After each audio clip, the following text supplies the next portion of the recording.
Good morning, everyone. I am delighted to welcome you all today.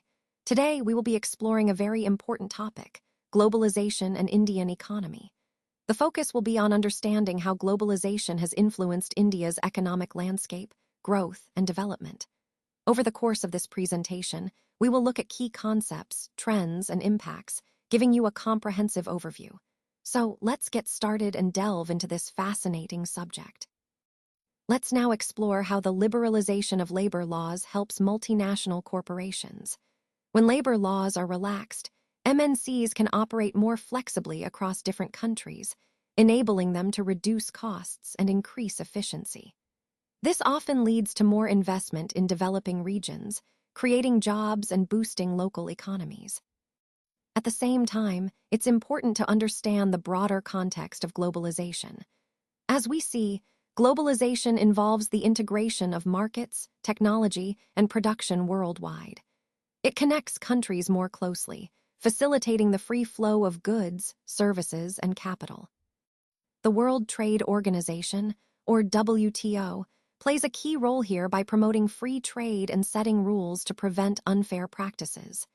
Its objective is to enable fair market access, which benefits both developed and developing countries. Market integration and interlinking production across countries are fundamental strategies in this process. For example, a company like Nokia might spread its production across several nations to take advantage of cost efficiencies, expertise, and market access. This interconnectedness enhances global supply chains and economic growth, but it also raises debates, especially around trade barriers and the impact on local industries. To support fair globalization, strategies such as establishing special economic zones or easing trade restrictions are implemented. Governments often work on policies to balance the benefits of globalization with protections for their domestic industries. Overall, globalization is driven by factors like technological progress, government measures, and international agreements. While it offers many benefits, such as spreading production and creating new markets, it also requires careful management to ensure that its advantages are shared fairly across all nations. Let's take a moment to consider what it means to be global. When we see the image of a globe, it's a powerful reminder of our interconnected world. The concept of being global is closely tied to globalization itself, the process through which countries, economies, and cultures become more interconnected and interdependent. This interconnectedness influences everything from trade and technology to communication and cultural exchange. By understanding this, we see that no nation operates in isolation anymore. We're all part of a larger global community. And this interconnectedness can bring great opportunities, like shared innovation and expanded markets, but also challenges, such as cultural shifts and economic dependencies. As we move through this presentation, keep in mind that being global isn't just about geography. It's about how our actions and decisions ripple across borders, shaping our shared future.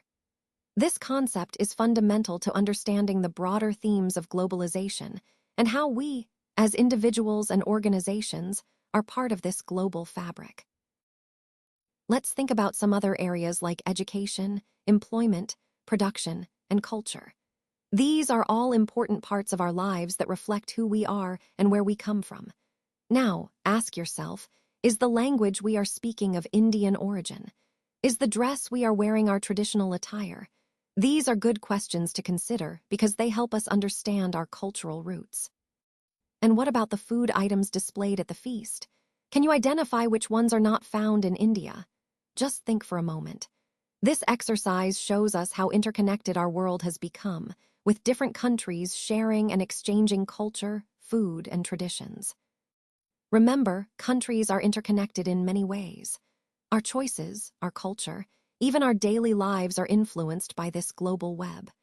Recognizing this interconnectedness helps us appreciate diversity and the importance of understanding others. It's a key part of understanding our place in the world and how we can learn from each other to grow and thrive together. Now, let's talk about globalization. It is essentially the process of rapid integration or interconnection between countries. What does that mean in practical terms? Well, It's about how economies, cultures, and even technologies are becoming more interconnected at a faster pace than ever before. This interconnectedness allows for easier movement of goods, services, ideas, and people across borders. The key point here is that globalization isn't just about trade. It's about creating a more interconnected world where countries are linked in multiple ways. This process has a huge impact on the global economy, influencing how businesses operate, how markets expand, and how ideas spread quickly across nations. Connecting this to our overall theme, globalization is a major driver of change in our world today. It shapes economic development, cultural exchange, and even political relationships. Understanding this process helps us see the bigger picture of how our world is evolving and becoming more interconnected every day. Let's talk about economic globalization. Essentially, it's the process of rapidly integrating or interconnecting various economic activities across the world. This includes investment, production, distribution, employment, and trade. When we say rapid integration, we mean that these activities are becoming more interconnected and interdependent at a faster pace than ever before. Countries are working more closely together, sharing resources, and expanding markets. This interconnectedness helps create a more unified global economy, which can lead to increased efficiency and growth. It's a key part of the overall theme of how economies are becoming more linked and how this influences global development. Now, let's talk about companies or corporations that operate in more than one country. These are called multinational corporations, or MNCs for short. Examples of such companies include well-known brands like Pepsi, Nike, Apple, and Microsoft. What makes MNCs special is their ability to have a presence and conduct business across multiple borders. This allows them to tap into different markets, access resources, and reach a broader customer base. Understanding MNCs is important because they play a significant role in the global economy. They influence trade, employment, and even cultural exchange. So, in this section, we'll explore some key terms related to these companies. Recognizing what an MNC is and how it functions will help us better grasp the overall theme of globalization and economic interconnectedness. Now, let's talk about the concept of foreign investment. When a multinational company from one country invests in a different country, we call that foreign investment. Essentially, it involves the money invested to set up the necessary factors of production in another country. These factors include land, buildings, machinery, and so on. It's important to understand that investment is not just about money. It's about the resources needed to produce goods or services. When we say investment in this context, we mean the funds used to acquire or develop these essential resources. So, in summary, foreign investment is a way for companies to expand their operations internationally by investing in the physical and infrastructural resources of another country. This plays a vital role in economic development and global business growth. Now let's look at some key terms related to foreign trade. First, we have import. This means buying goods or services from the rest of the world. Essentially, when a country needs products that aren't available locally or are cheaper elsewhere, they import these goods. Next, there's export, which is the opposite. Exporting involves selling goods or services to other countries.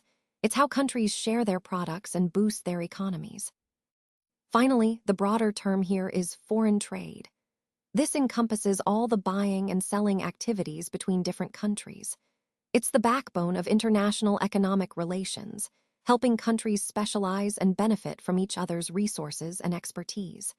Understanding these terms is crucial because they form the foundation of how nations interact economically on the global stage. Let's talk about the various ways countries can connect through trade and production. First, free trade among countries is a fundamental concept here. It involves removing barriers so goods and services can flow more freely across borders, which benefits everyone economically. Next, we see joint production involving multinational corporations working together with domestic companies.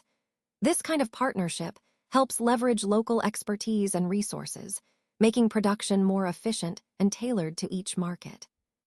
Another key point is interlinking production by setting up production centers in different countries. This means companies establish factories or facilities in multiple locations to serve regional markets better and reduce costs, creating a more integrated global supply chain. Finally, spreading production across countries is about distributing different stages of manufacturing globally. This approach allows companies to optimize resources, minimize expenses, and adapt quickly to changing market demands. All these methods, free trade, joint ventures, regional production centers, and spreading out manufacturing, are interconnected strategies that help businesses operate seamlessly across borders, supporting the overall theme of global integration and interconnection. And many more, as we look at the benefits of spreading production, one key advantage is that final products are now nearing the market more quickly. This means faster delivery and quicker responses to consumer demand. Additionally, by producing closer to the market, we can improve the quality of materials used, which ultimately enhances the overall product quality. Expanding production geographically also allows us to access wider markets. We're no longer limited to one region. Instead, we can tap into new customer bases across different areas. Plus, spreading production often results in lower costs. When production is done in regions with lower expenses, we reduce overall costs, making our products more competitive. Another important point is the availability of quality and affordable labor. Many regions offer skilled yet inexpensive labor forces, which helps us maintain quality while keeping costs down. So, in summary, spreading production offers us faster market access, better quality, access to larger markets, lower costs, and affordable skilled labor. All of these benefits align perfectly with our goal of optimizing production and maintaining a competitive edge in the global market. When goods are produced locally, the consumer response tends to be better because the products are more in tune with local preferences and needs. Since the goods are made and sold within the same country, the overall production costs are lower. This allows companies to offer their products at more competitive prices, which benefits both the business and the consumers. Additionally, when production is closely linked to local demand, the quality and standard of the products can be strictly maintained to meet customer expectations. This ensures higher satisfaction and loyalty. For multinational corporations, or MNCs, this interlinking of production offers significant benefits. It enables them to streamline their supply chain, reduce costs, and adapt quickly to local market demands. Overall, this interconnected approach helps MNCs stay competitive and responsive in diverse markets. Now, let's talk about the benefits of interlinking production for domestic countries. First, it helps increase the country's revenue through taxes, which can then be used for public welfare and development projects. When production is interconnected, the quality of products often improves because resources and expertise are shared more effectively. This also tends to lower the prices for consumers, making good quality products more affordable for everyone. Another key benefit is the efficient utilization of resources that might otherwise remain unused.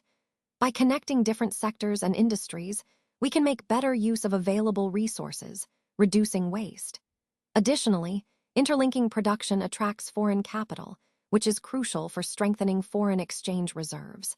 This influx of foreign currency can support economic stability and growth. It also creates more employment opportunities for people within the country, as increased production requires more workers. Overall, interlinking production not only boosts economic growth, but also benefits the people by providing better products, more jobs, and increased national income. This aligns with our broader theme of sustainable and inclusive economic development. Let's talk about the integration of markets. This refers to the exchange of goods and services between countries, encompassing both exports and imports. Essentially, it's about how countries connect and trade with each other to meet their needs and expand their markets. When markets are integrated, goods and services flow more freely across borders, which can lead to increased efficiency and growth. This concept is fundamental because it shows how interconnected our economies are and highlights the importance of international trade in today's globalized world. Understanding this integration helps us see how countries benefit from each other's strengths and resources, promoting economic development and stability worldwide. Let's take a closer look at the concept of market integration across different countries. As you can see from this slide, Pakistan has a certain level of market integration, followed by the USA with its own distinct position. India and Britain also show their unique levels, and Saudi Arabia is included to give us a broader perspective. The numbers next to each country represent their ranking or degree of market integration within this context. What this highlights is how interconnected these markets are, and how each country plays a role in the larger global economic network. Understanding these levels of integration is essential because it affects trade, investment, and economic growth. When markets are more integrated, it becomes easier to facilitate cross-border transactions, share innovations, and respond to global economic shifts more effectively. Connecting this back to our overall theme, the degree of market integration influences not just regional economies, but also the stability and resilience of the global economy. Recognizing these relationships helps us better understand the dynamics at play and guides strategic decisions moving forward. When countries work together and achieve harmony, it really opens up a lot of opportunities. One of the key benefits is access to products from anywhere in the world. This means consumers get a wider variety of choices, and often at lower prices because of increased competition. For producers, market integration means a larger market to sell their goods, which can lead to increased sales and growth. It also encourages the optimal use of resources. Countries can focus on producing what they do best and trade for the rest. Another important point is the improvement in product quality. When markets are integrated, companies are motivated to innovate and maintain high standards to stay competitive.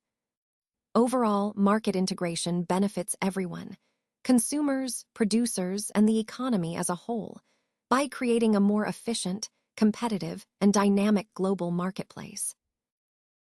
Historically, countries were quite conservative when it came to foreign trade. They didn't allow it to flow freely and often put up barriers to protect their own industries. For example, some countries would ban trade with certain nations altogether, effectively cutting off economic ties. Others would restrict the export or import of specific products, especially those considered sensitive or strategic. Additionally, many countries imposed high taxes on foreign trade, making it costly and less attractive. These restrictions were mainly aimed at safeguarding local markets, but they also limited the global exchange of goods and ideas. Understanding these barriers helps us see how international trade has evolved from strict controls to a more open system today. Let's take a closer look at some of the key causes for imposing trade barriers. First, there's the concern about threats to society and culture. When countries open up their markets, there's often a fear that local traditions, customs, and social norms could be undermined by foreign influences.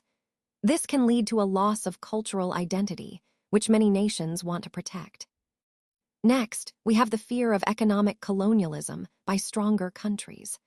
Essentially, smaller or less developed nations worry that powerful nations might dominate their markets, exploit their resources, or influence their policies in ways that aren't beneficial for the local economy.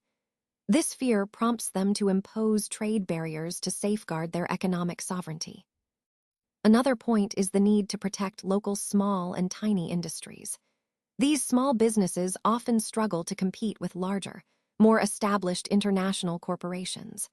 By implementing trade barriers, countries can give their local industries a fighting chance to grow and sustain themselves without being pushed out of the market. Finally, there's the issue of different standards of economy. Different countries have varying levels of development, technological capabilities, and regulatory standards. Trade barriers can serve as a way to ensure that imported goods meet certain safety, quality, or environmental standards, protecting consumers and maintaining economic stability. All these factors tie back to our overall theme of how and why countries regulate international trade, sometimes imposing barriers to protect their societies, economies, and cultural identities. Now, moving on to slide 19, let's talk about the organization itself. It is an international organization that was initially formed through the initiative of some developed countries. Over time, it has expanded significantly, and as of June 2014, it includes 160 member countries worldwide. This growth highlights how important and influential this organization has become in facilitating global cooperation and economic integration. Its wide membership underscores its role in shaping international policies and promoting global trade.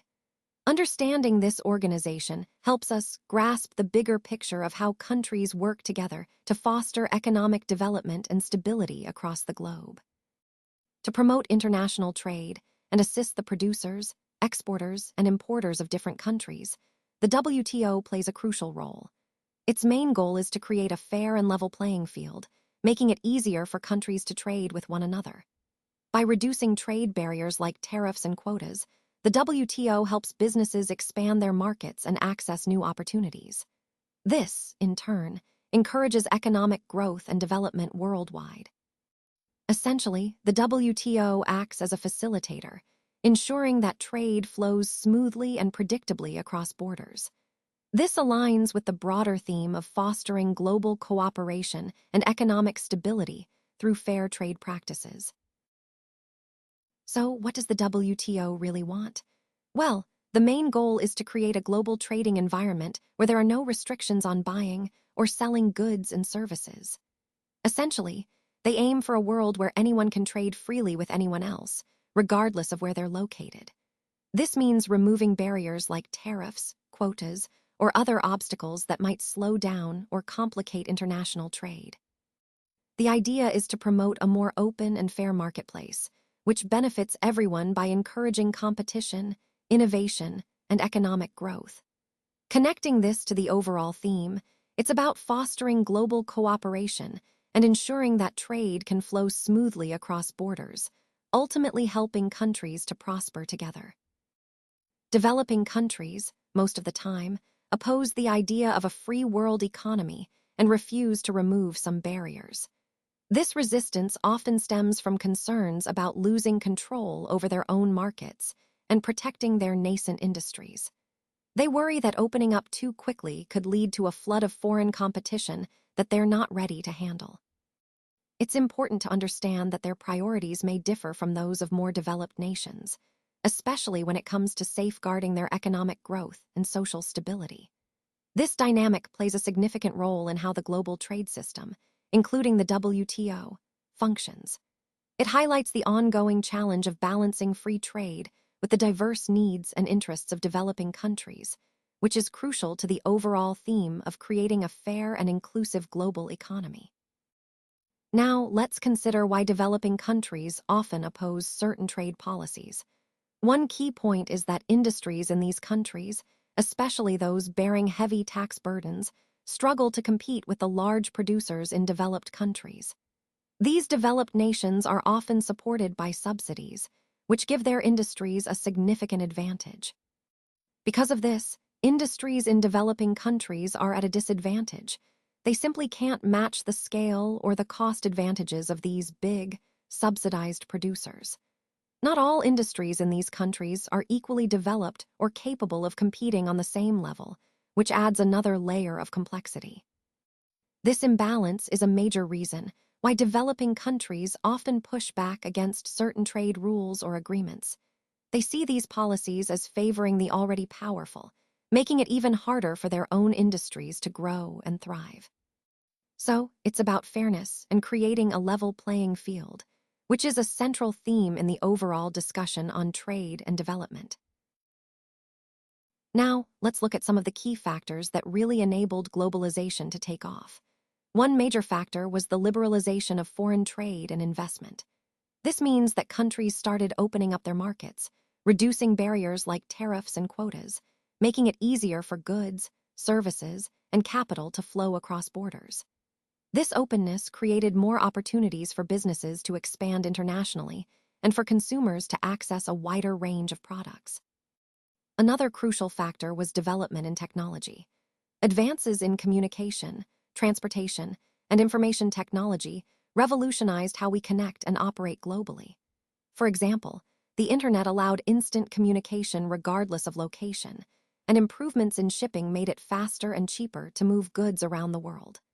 These technological improvements really shrank distances and made international trade and investment more feasible and efficient. Together, these factors, liberalizing trade policies and technological progress, have been instrumental in shaping the interconnected global economy we see today. They laid the foundation for increased international cooperation, economic growth, and the interconnectedness that defines modern globalization. Now, let's take a closer look at some of the key technological advancements that have really driven progress in our industry. First, there's packaging technology. This has become incredibly sophisticated, allowing us to improve product protection, extend shelf life, and even enhance sustainability by using eco-friendly materials. Next, transportation technology. Innovations here have made logistics more efficient, faster, and more reliable, which is crucial for meeting consumer demands and reducing costs. Then, we have production technology. Advances in manufacturing processes, automation, and robotics have significantly increased productivity and quality control. Lastly, communication and information technology play a vital role. They enable seamless data exchange, real-time tracking, and better decision-making across the entire supply chain. Overall, these technological developments are interconnected and essential for staying competitive and innovative in today's fast-paced market. Now, let's look at foreign investment by multinational corporations and other foreign investors.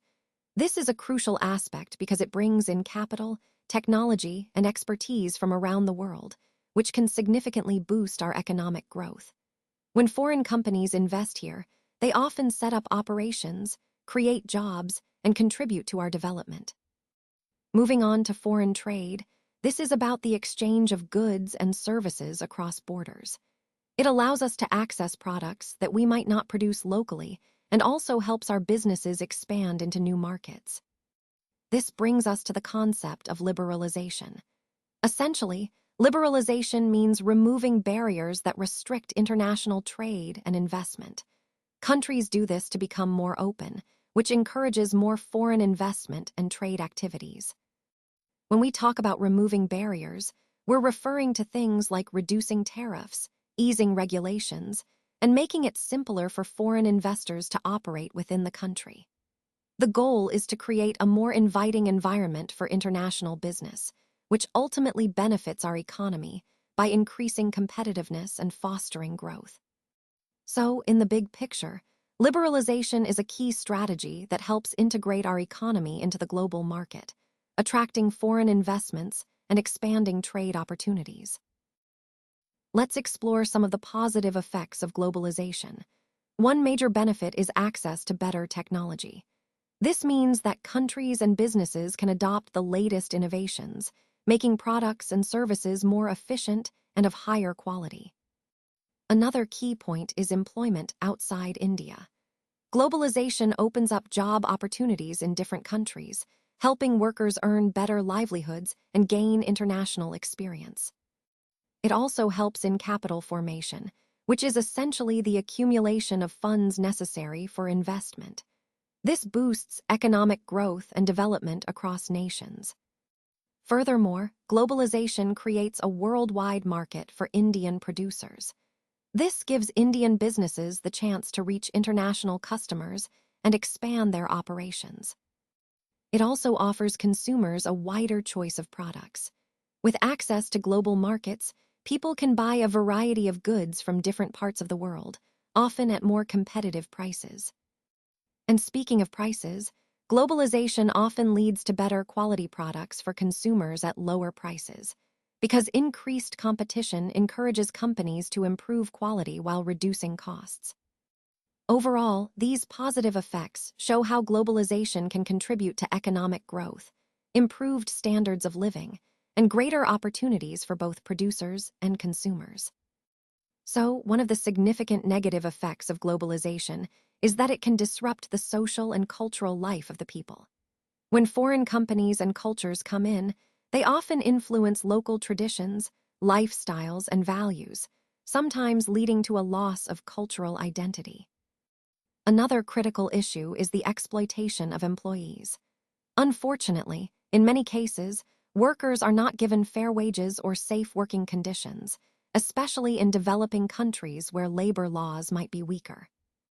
There's also often a lack of public interest. Globalization can prioritize corporate profits over the well-being of the community, leading to neglect of public health, education, and social infrastructure. Additionally, globalization can make a country overly dependent on others. When a nation relies heavily on foreign companies and imports, it risks losing its economic independence and sovereignty. We also see the outflow of Indian currency, mainly through the profits made by multinational corporations. These profits often go back to the parent companies abroad, rather than staying within the country to benefit local development. Lastly, globalization can pose a threat to small local producers. Large multinational companies can outcompete local artisans and small businesses, potentially leading to their decline and the loss of traditional crafts and industries. All these points highlight that while globalization offers many benefits, it also comes with significant challenges that we need to address carefully. Let's take a look at some of the recent government measures aimed at boosting foreign investment in India. Firstly, there's been a significant push towards the liberalization of labor laws. This means making it easier for companies to hire and manage their workforce, which in turn creates a more flexible environment for doing business. Next, we see the declaration of Special Economic Zones, or CEZEs. These zones are specially designated areas where economic regulations are more liberal, offering incentives to attract foreign companies and investors. Overall, these steps, liberalizing labor laws and establishing CEZEs, are part of a broader strategy by both the central and state governments. Their goal is to create a more welcoming and competitive landscape for foreign investment, particularly from multinational corporations and individual investors from abroad. This aligns with the overall theme of making India an attractive destination for global business. Now, let's look at some key areas that are specially equipped to attract world-class industries. These areas come with top-tier facilities for electricity, water, roads, storage, recreational spaces, and educational institutions. Essentially, these are all the essentials a company needs to operate efficiently and effectively. What makes these areas particularly attractive is that they are designed to support large-scale industrial activity. Companies that choose to set up their operations here benefit from significant tax reliefs during the initial years. This financial incentive is aimed at encouraging investment and helping new industries establish themselves smoothly. This concept is a vital part of our overall development strategy because it creates hubs of industrial growth that can boost employment, innovation, and economic diversification. These specially developed zones, known as Special Economic Zones or CEZEs, are crucial for attracting both domestic and foreign investment. By focusing on these well-equipped areas, we're fostering an environment where high-quality industries can thrive, contributing to our broader goal of sustainable economic growth and global competitiveness. Now, let's talk about the rules that employers in India need to follow to protect workers' interests. Traditionally, these laws were quite strict to ensure fair treatment and safety for employees. However, recently, the government has introduced a concept called liberalization of labor laws. This essentially means that companies are now allowed to ignore many of these rules, giving them more flexibility in how they run their businesses. The idea behind this is to encourage growth and attract investment, but it also raises important questions about worker rights and job security. So, as we see, this shift towards liberalization is a significant change in the landscape of labor regulation in India, linking back to our overall theme of balancing economic growth with social protection. Flexibility in labor laws allows multinational corporations to have more control over their workforce. It enables them to bypass some rules that might otherwise restrict their operational decisions. For example, companies can hire or fire employees more freely based on seasonal fluctuations in demand. This kind of flexibility helps them adapt quickly to market changes without being bogged down by rigid regulations. Ultimately, it gives MNCs the ability to manage their workforce efficiently, aligning labor costs with business needs. This is a key aspect of how labor law liberalization benefits these companies, making them more agile and competitive in the global market. Globalization is a process or change that impacts mankind all over the world. It's not just a trend or a passing phase, it's a fundamental shift in how we connect and interact. Today, the question of whether we accept or reject globalization is largely irrelevant. It's happening regardless of individual opinions. What we really need to understand is that globalization has become the way forward. It shapes economies, cultures, and societies, creating an interconnected world where ideas, goods, services, and even people move seamlessly across borders. This slide emphasizes that globalization isn't just a peripheral phenomenon. It's a central pathway for progress and development in the modern era. It's the way we're evolving as a global community, and embracing it allows us to tap into new opportunities, innovations, and collaborations. So, in the context of our overall discussion, recognizing globalization as the way forward is crucial. It's not about resisting change, but understanding and leveraging it to build a more integrated and prosperous world. Promote fairer globalization. We need to negotiate effectively with the WTO to establish more equitable rules and practices. This ensures that developing countries are not left behind, and that trade benefits everyone fairly. Additionally, strict implementation of labor laws is crucial to protect workers' rights and ensure humane working conditions across the globe. Governments also have a role to play by supporting local companies, helping them grow and compete in international markets. To prevent unfair practices, screening on the arrival of goods or services is essential to identify and address any violations or substandard products. By integrating these strategies, we can work towards a more balanced and just global economy that benefits all stakeholders.